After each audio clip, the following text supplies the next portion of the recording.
I'm Cianna Wyshnytsky, pronouns are she, her, and hers. I am a project manager with the Bureau of Reclamation in the Columbia Pacific Northwest Regional Office in Boise, Idaho. And I've been in this role for just about a year now. Last year was the 1 year work anniversary. I'm going to say that this starts in maybe seventh grade, where we watched a film about this volcanologist couple who like went around the world and poked lava, with sticks and stuff. And I was like, people can do that? That's a job. And so I kind of had the seed implanted of geology without knowing that geology was a word. Then I went to my undergraduate education at Amherst College in Massachusetts. I thought I would go into that searching for kind of pre-med type courses, and then quickly realized that I liked being outside more than I liked being inside or in a hospital or medical setting, and learned that geology is science, but oftentimes outside. And so I rapidly switched over to a geology major, ended up writing a senior honors thesis with some fieldwork in Colorado, and knew that I liked that research aspect quite a bit, which then led me over to a Master's of Science at Utah State University in geology. And that project focused on glacial sequences in the Olympic Mountains in Washington and the Southern Alps of New Zealand. During that time, I had no idea what types of jobs existed for people with interests like mine. So, not necessarily kind of the hard rock mining and gas type of industries that geology is typically associated with. So I just decided I would go to school even more. Again, I really enjoyed the independent research aspect and kind of independent driven learning. And that brought me to Queen Mary University of London in England for a PhD, where I studied glacial geomorphology in the Alps in a couple different field sites in both Austria and in Switzerland. Again, towards the end of that degree, I still didn't have much guidance on what careers were available. I was kind of the right person, right place, right time for a position in the federal government with an agency called the Natural Resources Conservation Service, and that is under the US Department of Agriculture. I was able to get a geologist position with them, and that brought me back to Utah, which was wonderful. I spent about, I think, 5.5 years maybe there, at which point I felt like I kind of outgrew the position a bit and was looking for other opportunities and was applying to a myriad of opportunities still in the federal government, looking at not only earth science and geology based roles, but also kind of more natural resource management type roles as well. And I ended up applying for plenty of positions, had some interviews, didn't have applications read in some situations, and eventually interviewed for another job that I didn't know existed, which was this project manager. Turns out there's an entire industry behind project management and tons of research about how to do it well. So I applied for this position in project management with the Bureau of Reclamation, and shortly thereafter was offered the position. So if we're looking at earth sciences specifically, you can't negate the fact that you need to have a basic educational requirement that shows that you understand earth sciences, geology, environmental sciences, which is great. I fully support that. However, I think something to emphasize in terms of professional growth and personal growth, and to emphasize when interviewing, are some of these kind of more transferable and sometimes softer skills. Something I gained a lot of during my master's and my PhD was independent research and independent education. So knowing how to learn something or knowing how to seek out the resources necessary to develop a research project, do that research, learn a new skill, learn a new discipline. And I think being able to show that personally driven aspect is quite important, and that can carry you a long way through, I'm assuming, most careers. And that's something I never really thought of in terms of emphasizing as skills. I always thought more of like, but look at all this coursework I've done and this specific paper I've written, which is important. But again, there's more that you can get than just kind of the degree or the qualifications. Along with that, I think something very important is learning how to ask questions and who to ask questions to, knowing how to seek out the information that you need, the resources that you need, admitting that you can't know everything and do everything on your own. And kind of being comfortable asking questions, knowing how to ask the right questions, knowing how to find the right people or the right resources, I think is really critical, especially in some of these more kind of project management or leadership based roles. A lot of it is working with a larger team, learning teamwork skills, learning delegation skills, learning interpersonal communication skills to kind of come to the final product.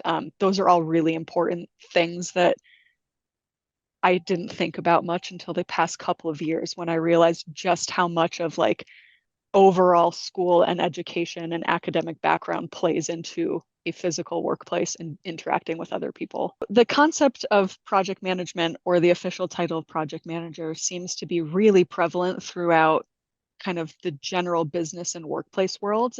But having come from the academic realm, I had never known that that was even a title or a concept. And so there are vast quantities of research behind what project management means. There are different certifications people can gain, such as the PMP, the Project Management Professional. Um, all of that goes to say is if we think of a project team, the project manager is the one who's kind of making sure that day to day, week to week, project to project, everybody on that team is accomplishing their individual or collective goals. Everything is staying on schedule, maybe building that schedule, maybe building and plan for how this project will actually get accomplished.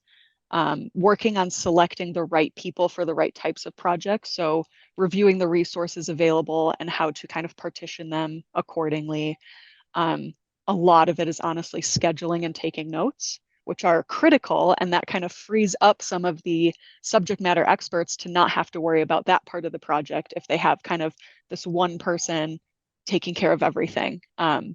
So yeah, a lot of it is just kind of pushing projects forward from start to finish, making sure everything stays organized, everybody stays on task, and you have the correct resources, funding, time available to accomplish that project.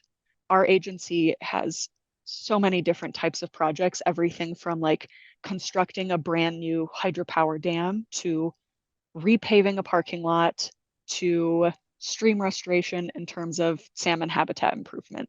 So project management can be anything and everything. And I'm fortunate that my supervisors recognize my background and my skill sets and have used those in terms of what type of projects I've been assigned. My projects encompass salmon habitat improvement projects in both Idaho and in Oregon. And then I have a potential new hydropower development project and a potential groundwater recharge project. And so you may be able to see how all of those kind of play into a geomorphology / earth science type background, which is why I've been assigned those. Regarding the fieldwork question specifically, I really enjoy these salmon habitat improvement projects. They do allow me to get out in the field. So I basically have a team of engineers who are internals to our agency who are developing the designs. And then we have external sponsors or partners who are part of these projects as well. And one of the critical components is looking at the engineering design on the computer or on the printout, and then taking it out into the field and discussing with the entire project team how what is on the paper translates to what we're physically seeing on the ground. Does that make sense? Does it look like it's going to work? Is there something we didn't notice before in the field that now we see when we have all our eyes on it? So field visits are absolutely critical, and I try to bring myself to those as much as possible. So oftentimes with the federal government, you will start at what's called a lower GS level, and GS is the general schedule. It's essentially how the different pay grades within the government work. Coming out of an undergraduate degree or even working during the summer in an internship style position with a federal agency, you would be towards the lower end of that GS scale, which is a great place to get started. And oftentimes those roles are the technician type roles. So that could be something like working on a trail crew for the Forest Service or the National Park Service, or working as a plant and soil technician for something like the Bureau of Land Management, potentially working as a geologist in training type position for some of the agencies like the Forest Service or the Natural Resources Conservation Service. If anybody is more inclined towards engineering. There are plenty of environmental engineers, civil engineers, even electrical engineers who also start at some of those lower GS levels and more of that technician type role where you are the person on the ground, either doing the work or collecting the data that then goes to someone else who's kind of putting it all together. So that's a great place to start. And once you're kind of in the federal system, it's easier to climb up through that system and increase your GS levels, either with experience or further education or outside employment. For anybody thinking about working for the federal government, my biggest advice is today, right now, go on usajobs.gov, set up a profile, and set up some search alerts.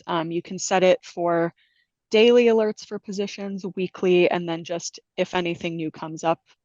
And you can search for specific keywords. So let's say geologist, you can search for any geologist title that comes up. You can search by GS level. You can search if they're open to the public or only open to federal employees, many parameters.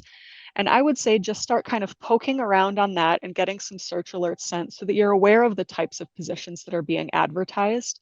And when you click on those positions, they have a pretty good list of what types of requirements there are in order to be accepted for that position, whether that's academic coursework specifically, or if you need X amount of years of experience, any other special requirements that may exist. So it's a good idea to have a handle on kind of what a geologist needs to have in terms of coursework versus what a hydrologist may need versus a civil engineer, and know that you're kind of building your coursework towards that if that's what you're looking for.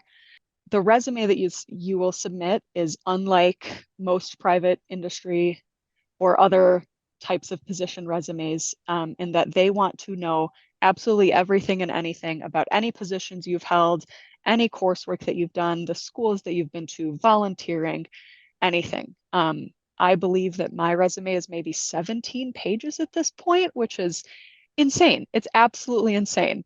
But you need to be able to kind of match the exact requirements of the position with keywords in your resume, very, very clearly spell out absolutely everything that you did in each position. I would say if you are applying for federal positions, don't get discouraged if you don't hear back for a long time, or if you never hear back about applications, or if you're just not getting much traction to start with. It does take a while to kind of break through the system. And even in the case of me feeling like I know what I'm doing when submitting resumes, there are some that I'll just never hear back about. It happens, it's fine. If you are consistently not hearing back or being not passed along to the hiring managers, give your resume a review, get some other eyes on it, ask for some assistance, see if you can clean things up a bit. I think some of my advice for current students would also be just keep your options open. If you do accept a position or an internship, it doesn't mean you're tied down to kind of that position or that line of work forever. Move around, find something that fits. Your work doesn't have to be your passion, and your passion doesn't have to be your work. But if you can find a way to make that happen, then like, awesome. And you're allowed to keep finding ways to try to make that happen. So you may take a job just because it's a job and you need some sort of position and some kind of income and something to be working on, which is fine, but you're always allowed to try new things and move on, or even take kind of radical trajectories away from, your current work or your educational background. That's great. Thank you so much for joining me, Cianna. You were my inaugural actual outside visitor in the face-to-face class last year, and ultimately the inspiration to start recording this video series. So I'm glad you are willing to come back